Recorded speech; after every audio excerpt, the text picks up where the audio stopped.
Picture yourself tonight, sinking into a soft mattress, wrapped in a warm blanket, your head on a fluffy pillow. Now erase all of it. No bed, no springs, no cotton sheets, no bedroom at all.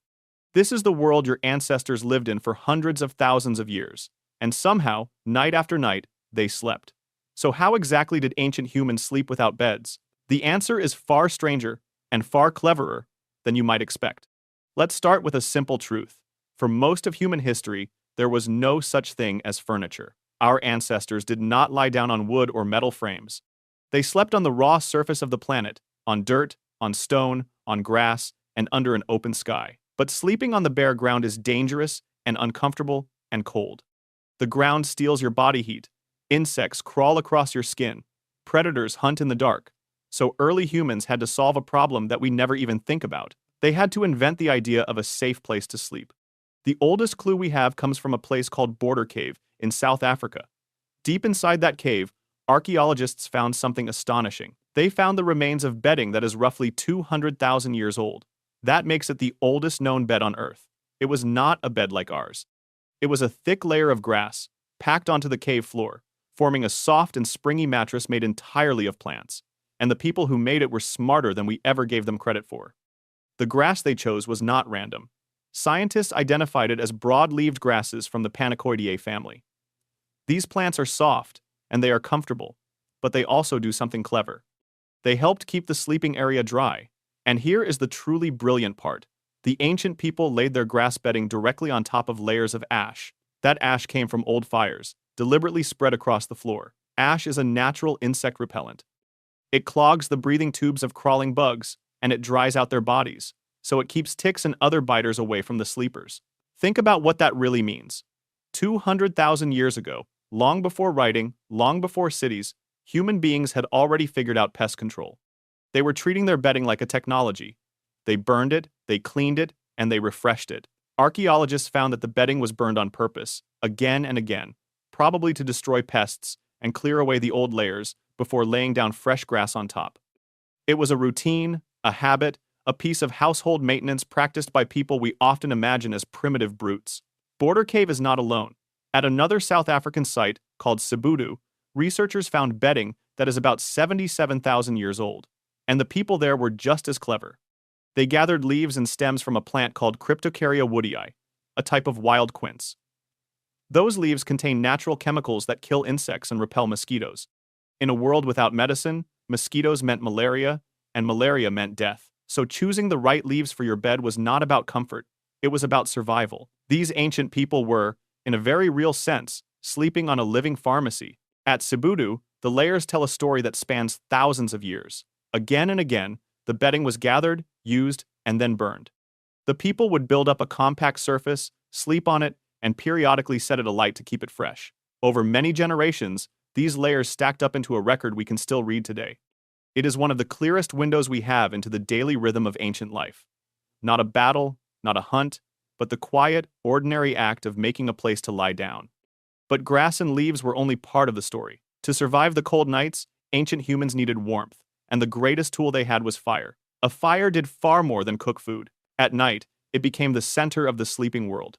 It pushed back the darkness, it frightened away lions and hyenas, and it wrapped the whole group in a blanket of heat.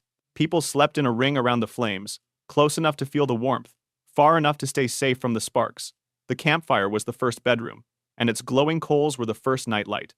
Fire may have changed human sleep in a deeper way than we realize. Some scientists argue that once our ancestors controlled fire, they could finally come down from the trees to sleep. Before that, our earlier relatives, like the apes, slept up in the branches, building nests every single night to avoid the predators below. Chimpanzees still do this today.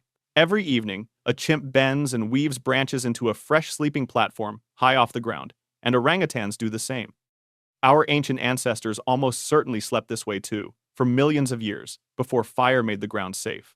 Coming down to the ground was a turning point. On the ground, a body can stretch out fully, and deep sleep becomes easier and safer. Some researchers believe this shift changed our brains.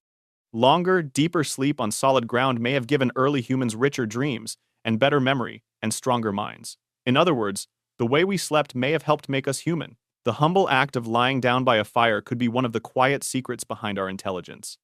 Now, What did they actually lie on, besides grass? The answer is animal skins. When ancient humans hunted an animal, they used every part of it. The meat was food, the bones were tools, and the hide became clothing and bedding and shelter. A thick fur pelt laid over a bed of grass would trap warmth beautifully. Curled up inside a hide, next to a crackling fire, an ancient human could stay surprisingly cozy, even on a freezing night. The bed was not bought in a store. It was hunted, skinned, and carried home. For the Neanderthals, who lived through brutal ice ages in Europe, this was a matter of life and death. They faced winters that would kill a modern person in hours. To survive, they packed into caves, they built roaring fires, and they wrapped themselves in the thick furs of the animals they hunted. Some caves show soft sediments in sheltered corners, exactly where you would expect people to sleep, tucked away from the wind and gathered near the warmth. Their beds were simple, but their strategy was sound, and it carried them through tens of thousands of years of ice. Here is where the story gets really interesting. The way ancient humans slept was not just different in its furniture. It may have been different in its very rhythm. Today, we expect to sleep in one solid block, 8 hours straight, alone in a dark and silent room.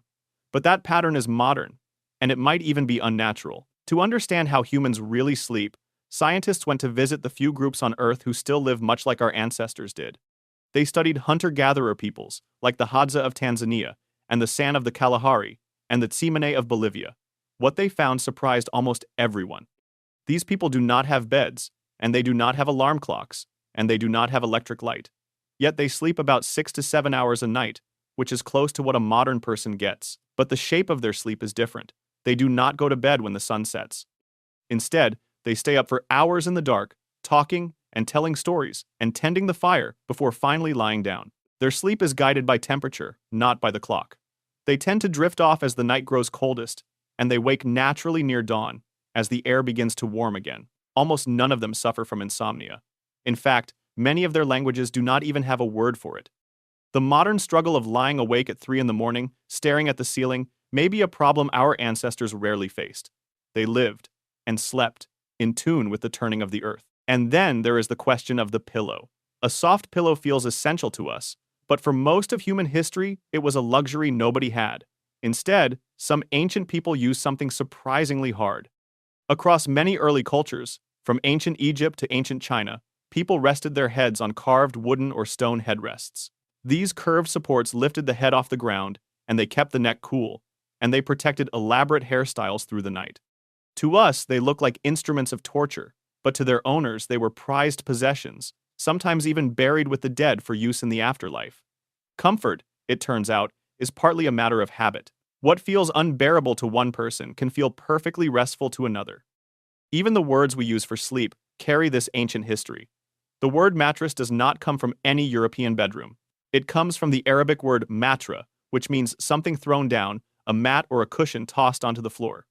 That single word remembers a time when a bed was simply something soft you placed on the ground, exactly like the grass and hides of our ancestors. Language itself is a fossil, quietly preserving the memory of how people once slept. There is another difference that may surprise you. Ancient sleep may not have come in one long stretch at all. Historians studying old diaries and letters uncovered evidence that, for centuries, many people slept in 2 separate shifts. They would go to bed not long after dark, sleep for a few hours, and then wake around midnight. During that gap, in the quiet middle of the night, they would pray, or talk, or tend the fire, or simply lie thinking, before drifting into a second sleep until dawn. This pattern was so normal that people wrote about their first sleep and their second sleep as ordinary parts of life. Only with artificial light and rigid work schedules did we compress our rest into one unbroken block. The 8-hour night may be a recent invention, not an ancient birthright. Perhaps the most fascinating discovery is about safety. When you sleep in the open, someone needs to watch for danger. So how did an ancient group survive a whole night when everyone was unconscious and vulnerable? Researchers studying the Hadza found a beautiful answer. The group almost never slept all at once. At any given moment through the night, someone was awake. The old and the young naturally kept different hours, so a grandmother might be dozing while a young hunter stirred, and vice versa. Across the whole group, there were only rare moments when every single person was asleep at the same time. Scientists call this the sentinel hypothesis. Without ever planning it, without appointing guards, the group protected itself simply because people of different ages sleep at different times. Poorer sleep in the elderly, once seen as a medical problem, may actually be an ancient survival gift. Grandparents kept the night watch without even knowing it. In a world full of predators, that staggered sleep was a shield. It meant the fire was always tended, and the camp was always watched, and the tribe survived until morning. So, let's put the whole picture together. An ancient human did not climb into a bed. They gathered fresh grass and fragrant, insect-killing leaves, and they piled them over a layer of protective ash. They spread a warm animal hide across the top. They lay down in a circle around a glowing fire, wrapped in fur, with family pressed close for warmth. Above them stretched the open sky, thick with stars, and around them the sounds of the night. Someone was always half awake, listening. And in that simple, clever, hard-won arrangement, they found rest. It makes you look at your own soft bed a little differently, doesn't it? Every comfortable night you have ever enjoyed rests on a foundation built over 200,000 years. The grass mattress, the insect repellent, the fireside warmth, the shared body heat, and the natural rhythm of sleeping with the earth. Your ancestors were not just surviving the night. They were quietly inventing the very idea of comfort, one clever layer at a time. And every time you close your eyes, you are finishing a story they began long, long ago.